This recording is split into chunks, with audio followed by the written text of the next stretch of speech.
এত তুই গুনাহ করছ, গুনাহ করতে করতে জাহান্নামের আগুন জ্বালাইছা। এই গুনাহ নিয়ে কেমনে তুই কবরে আসবি? এই গুনাহ নিয়ে তুমি কেমনে আমি আল্লাহর সামনে হাজির হবি? ওরে আব্দুর রহমান একটু ভাব, একটু ভাব, কেমনে এই গুনাহগার পাপিষ্ঠ মুখ নিয়ে আমি আল্লাহর দরবারে আসবি? একটু চিন্তা কর। দুনিয়ার জমিন থেকে এই গুনাহ পাগল মুখ নিয়ে, গুনাহগার মুখ নিয়ে আমার কাছে কেমনে আসবি? একটু ভাব, একটু আমার কাছে তওবা কর। আমি আল্লাহ তো প্রথম আসমানে আইসা গেলাম, আমার কাছে আমার কাছে গুনাহের জন্য ক্ষমা চা। হাত দিয়া কত গুনাহ করলি, পা দিয়া কত গুনার দিকে গেলি, জবান দিয়া কত গুনাহের কথা বললি, চক্ষু দিয়া কত গুনার দিক তাকাইলি, অন্তর দিয়া কত গুনাহের চিন্তা করলি, কান দিয়া কত গুনাহের আওয়াজ শুনলি। আমি আল্লাহর কাছে ক্ষমা চা, ক্ষমা চা। আমি আল্লাহর কাছে মাপ চা, না হলে কোনো উপায় কিন্তু থাকবে না। আমার ফেরেশতা যদি তোরে পাকড়াও করে ফেলি, পালানোর মতো সুযোগ নাই, কোথায় যাবি? জাহান্নাম ছাড়া তো তোর উপায় থাকবে না। আমি আল্লাহ কেমনে সহ্য করব? তোরে তো মায়া করে আমি আল্লাহ বানাইছিলাম, এত আদর এত যত্ন করে তোরে বানাইছি, জাহান্নামে বানানোর জন্য বানাই নাই। আমার কাছে ক্ষমা চা, আমি আল্লাহ তোরে তো জান্নাত দেওয়ার জন্য বানাইছি। এরে আব্দুর রহমান, আব্দুল সত্তার, দুনিয়াতে কত গুনার কাজ করতেছ, আল্লাহর কাছে ক্ষমা চাও, আল্লাহর কাছে মাপ চাও, আল্লাহ মাফ করে দিবে। জোরে কোন সুবহানাল্লাহ। পয়গম্বর মুসা আলাইহিস সালাতু ওয়াস সালাম উম্মতদেরকে নিয়ে দোয়া করতেছেন, বৃষ্টি হয় না। বৃষ্টি না হওয়ার কারণে জমিন ফাইটাকে চৌচির হয়ে গেছে, ফসল হয় না। আল্লাহর গোলামদেরকে নিয়ে মুসা আলাইহিস সালাতু ওয়াস সালাম আল্লাহর কাছে দোয়া করে, আল্লাহ আমার উম্মতের জন্য বৃষ্টির ব্যবস্থা করে দেন। আমার উম্মতেরা মুসিবতে পড়ে গেছে, তাদের রিজিকের অভাব পড়ে গেছে, আল্লাহ বৃষ্টির ফায়সালা করে দেন। আল্লাহর পক্ষ থেকে কোনো জবাব নেই, কোনো আওয়াজ নেই, কোনো সারা শব্দ নাই। বারবার দোয়া করতেছি, হঠাৎ করে আল্লাহ জানাই দিলেন, মুসা আমি কেমনে তোমাদের দোয়া কবুল করব? এই মজলিসের মধ্যে এমন একজন জেনাকার আছি, যে জেনাকারের কারণে আমি আল্লাহ রাগ হয়ে কারো দোয়া কবুল করি না। পয়গম্বর মুসা আলাইহিস সালাতু ওয়াস সালাম ছিল জালালি তবিয়তের মানুষ, রাগী মানুষ ছিল। উনি দাঁড়ায় বলতে লাগলো, এই জায়গার মধ্যে একজন জিনাকার পাপিষ্ঠ ব্যক্তি আছে, যার কারণে আল্লাহর কাছে দোয়া কবুল হয় না। যদি আমার কাছে ধরা পড়ে যাও, সাবধান সাবধান, তোমাকে কিন্তু হত্যা করে আমি ফেলবো। তাড়াতাড়ি সময় আছে, এখান থেকে পালায়া দাও, তুমি ভেগে দাও, তোমার কারণে দোয়া কবুল হয় না। যে গুনাহগার পাপিষ্ঠ ছিল সে মাথাটা নত করে দিলেন, আল্লাহর কাছে মনে মনে ভাবতে কান্দি আর বলে, আল্লাহ গুনাহ করছি তুমি জানো আর আমি জানি, একমাত্র তুমি তো মাফ করনেওয়ালা, তুমি তো ক্ষমা করনেওয়ালা। এখন আল্লাহর পয়গাম্বর, তোমার পয়গাম্বর মুসা যদি জানতে পারি, হাজার হাজার মানুষের মধ্যে তো আমি লজ্জিত হয়ে যাব, মানুষের মধ্যে তো আমার গুনাহটা প্রকাশ পেয়ে যাবে, আমি তো লজ্জিত হয়ে যাব। আমি তো তোমার গোলাম, আমার গুনাহটা প্রকাশ করে তোমার তো লাভ নাই। আল্লাহ তুমি আমারে মাফ করে দাও। আল্লাহ রহমতের দরজাটা বন্ধ ছিল গুনাহগারের জন্য। আল্লাহ বলে, ভিতর থেকে আমি রহমতের দরজাটা বন্ধ করে দিয়েছি না। ওই বান্দা যখন বারবার বারবার আমার রহমতের দরজার মধ্যে ধাক্কা দিয়া বলে, আল্লাহ আল্লাহ আল্লাহ, সবাই জোরে জোরে বলুন আল্লাহ, মায়া লাগায় জোরে বলুন আল্লাহ। আবারও মায়া লাগায় জোরে ডাক দিয়া বলি আল্লাহ। ওই মুসা আলাইহিস সালাতু ওয়াস সালামের উম্মত জোরে জোরে আল্লাহর আরশে আজিমের রহমতের দরজার সামনে দাঁড়ায় দাঁড়ায় মনে মনে ডাকে, আল্লাহ আল্লাহ আল্লাহ, তুমি যদি মাফ না করো, এই গুনাহগারের গুনাহ যদি প্রকাশ হয়ে যায় আমি কেমনে সমাজের মধ্যে মুখ দেখাবো, মানুষের কাছে মুখ দেখাবো? আল্লাহ তুমি মাফ করে দাও। তুমি যদি মাফ না করো তোমার গোলাম তো জাহান্নামী হয়ে যাবি। তোমার প্রতি মায়াও লাগবে না, দয়াও লাগবে না। আল্লাহ মাফ করে দাও। আল্লাহ বলে আমি ভিতর থেকে রহমতের দরজাটা বন্ধ করে দিয়েছিলাম। আমার বান্দা যখন বারবার আল্লাহ আল্লাহ বলে ডাক দিয়ে রহমতের দরজার মধ্যে আওয়াজ দিয়ে ধাক্কা দেয়, আমি আল্লাহর মায়া লেগে গেছি, আমি আল্লাহ রহমতের দরজা খুলে দিয়ে তারে মাফ করে দিলাম। আর অমনির সাথে সাথে মুষলধারা বৃষ্টি শুরু হয়ে যায়। পয়গম্বর মুসা আলাইহিস সালাতু ওয়াস সালাম কান্দে আর বলে আল্লাহ তুমি না বলছো গুনাহের কারণে দোয়া কবুল করো নাই, এখন আবার বৃষ্টি দিতেছ, কারণ কি? আল্লাহর পয়গম্বরকে আল্লাহ জানাই দিল যার কারণে বৃষ্টি বন্ধ রাখছিলাম আমি আল্লাহ তার কারণে আবার বৃষ্টি বর্ষণ করে দিয়েছি। জোরে কোন সুবহানাল্লাহ। পয়গম্বর মুসা আলাইহিস সালাতু ওয়াস সালাম বলতে লাগলো কি ব্যাপার বুঝলাম না, আল্লাহ তুমি আমাকে একটু জানাও ওই গুনাহগার ব্যক্তির খবরটা, গুনাহগারকে ওই লোকের কারণে বৃষ্টি হয়েছে তার একটু আমার দেখাও। আল্লাহ বলে তোমার যদি দেখাইতে চাই আমি আল্লাহ বান্দা আমার কাছে লজ্জিত হয়ে যাবে, তোমার কাছে লজ্জিত হয়ে যাবে। আমি আমার বান্দার গুনাহ প্রকাশ করতে চাই না, শুধু ওই বান্দা জানবে আর আমি জানি। এই বান্দার গুনার খবর আর দুনিয়ার কাউকে জানাবো না। জোরে কোন সুবহানাল্লাহ। ওরে আল্লাহর গোলাম, আল্লাহ কিন্তু মায়ার মাওলা, আল্লাহ কিন্তু দয়ার মাওলা। আল্লাহর যদি ডাক দাও মায়া লাগায়া যদি একবার আল্লাহর আল্লাহ বলে ডাক দাও, আল্লাহ বলে আমি আল্লাহ একবার নয় দুইবার নয় আমি আল্লাহ 10 বার জবাব দিয়া বলে আব্দুর রহমান কেন ডাকছ? আমি আল্লাহ তো তোর ডাকের জবাব দিতে রাজি। ওরে আমার বান্দা কি জন্য ডাকছো? আজকে যত পারো বেশি করে আমার মাওলারে ডাকো। আগামী বছর আবার রসবে বরাত পাইবা কিনা জানি না, জানা তো নাই। আগামী বছর আসে আজকে কার ঠিকানা না জানি কবর হয়ে যায়,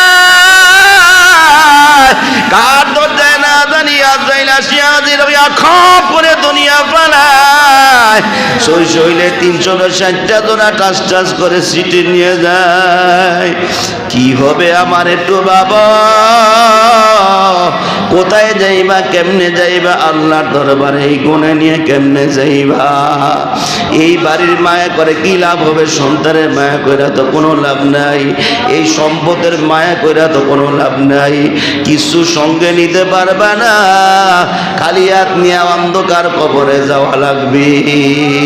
পাগল মন আমার তুমি কার না গিয়া করলা রে বাড়িঘর। পাগল মন আমার তুমি কার না গিয়া করলা রে সুখের ঘর। উপর তলায় বাতি জ্বলে নিস্তলাতে অন্ধকার তুমি কারলা গিয়া করলা রে বাড়িঘর। দুদিনেরই রং তামাশা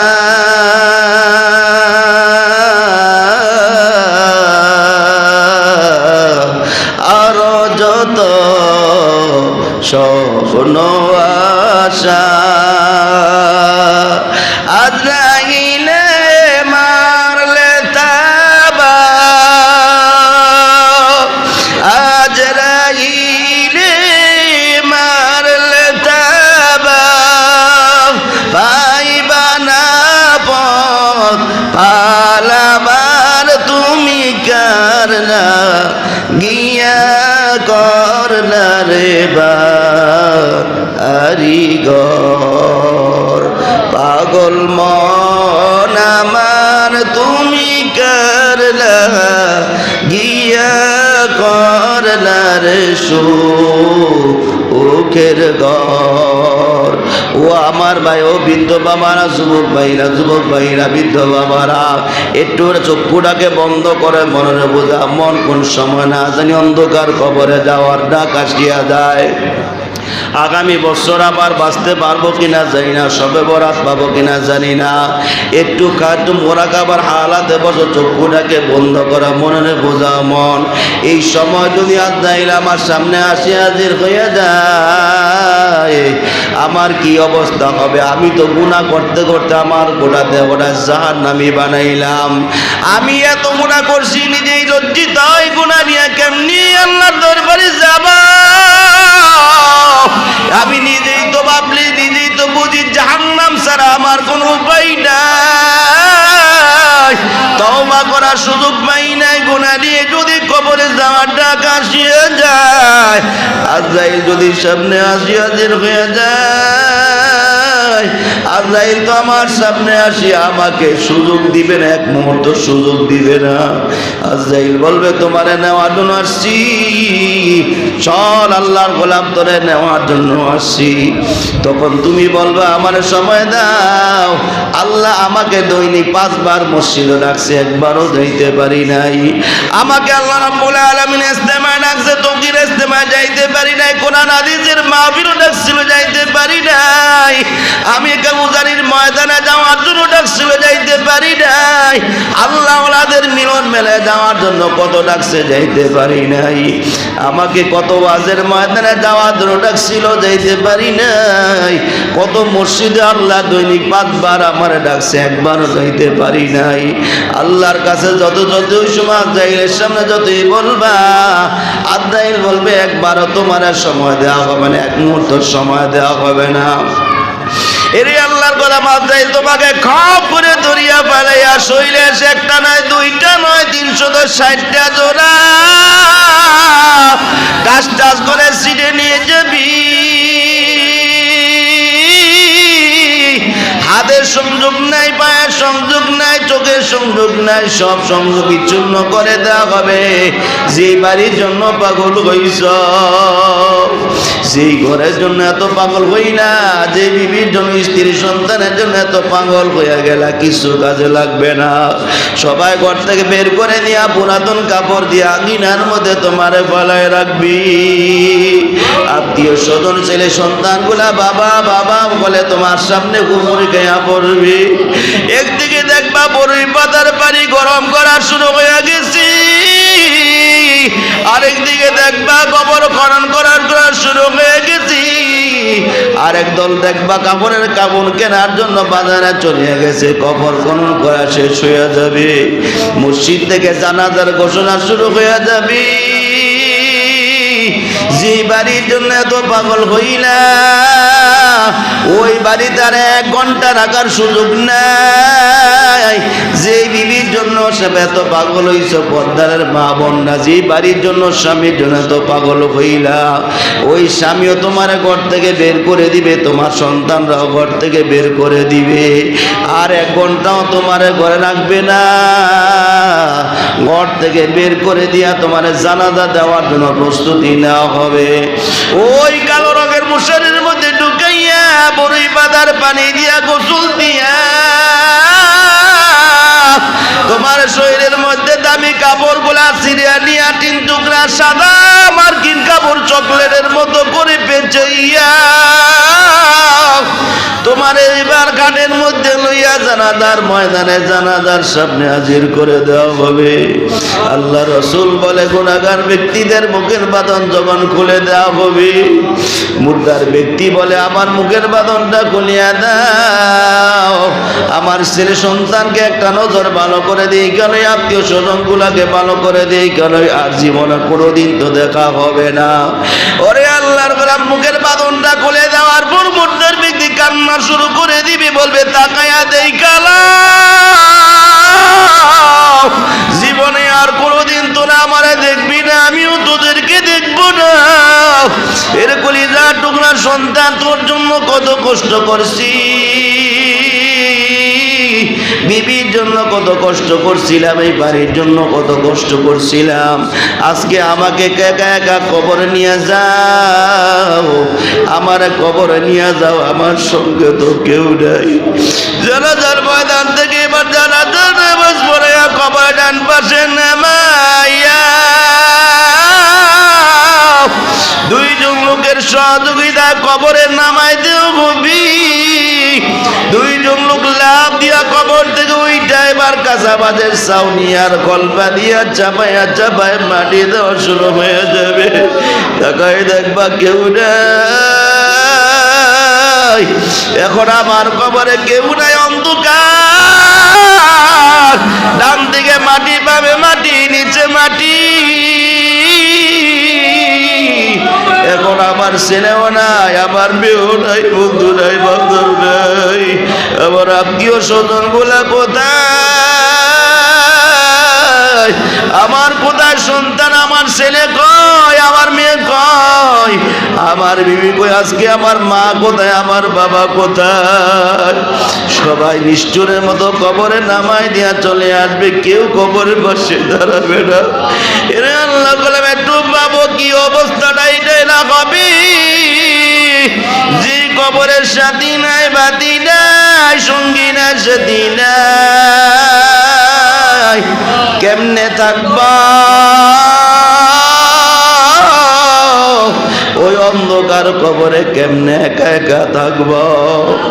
এখন কবরে নামাই দেওয়া সব লোকেরা চলে আসবে কবরের মধ্যে। কবরের মধ্যে দুইজন ফেরেশতা আসিয়া প্রশ্ন করবে, মা রব্বুকা ওয়া মা দীনুকা ওয়া মান নাবিয়ুকা, প্রশ্ন করা হবে। ফেরেশতা প্রশ্ন করার পরে উত্তর যদি দিতে পারে কবরটা জান্নাতের টুকরা হয়ে যাবে। আর খোদা না খাস্তা প্রশ্নের জবাব যদি না দিতে পারি, কবর তো ভালো জায়গা না, জাহান্নামের আগুনের ঘর, জাহান্নামের সাপ বিচ্ছুর ঘর, জাহান্নামের কবরের মাটিগুলা দুই দিকে চলিয়ে গিয়ে এমন জোরে চাপ মারবি, শরীরের হাড্ডিগুলা চূর্ণ বিচূর্ণ করে দেও হবি।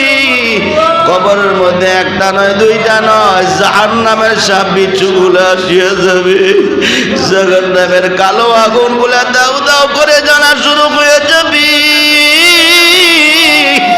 যতই কান্না, কান্নার আওয়াজ দুনিয়ার কোনো মানুষ শুনবে না, কেউ পাশে দাঁড়াইবে না, সব নিষ্ঠুর মানুষগুলা পালায় আসবে। একটু বাবা ভাইরা আমার কি অবস্থা হবে, কোন দিকে রওনা করছ? কেউ তো তোমার সঙ্গী হইল না, কার জন্য এত পাগল হইছ, কার জন্য এত দিওয়ানা হইলা? এই বাড়ি বানায় কি লাভ হবে, যে বাড়িতে তোমার জন্য কোনো কাজে লাগলো না? এই সম্পদ টাকা পয়সা দিয়ে তো কোনো লাভ নাই, কোনো কাজেই তো লাগলো না। ওরে আল্লাহর গোলাম, কবরে যাওয়ার আগে আল্লাহর সাথে সম্পর্ক লাগায় কবরে যাইতে চাই।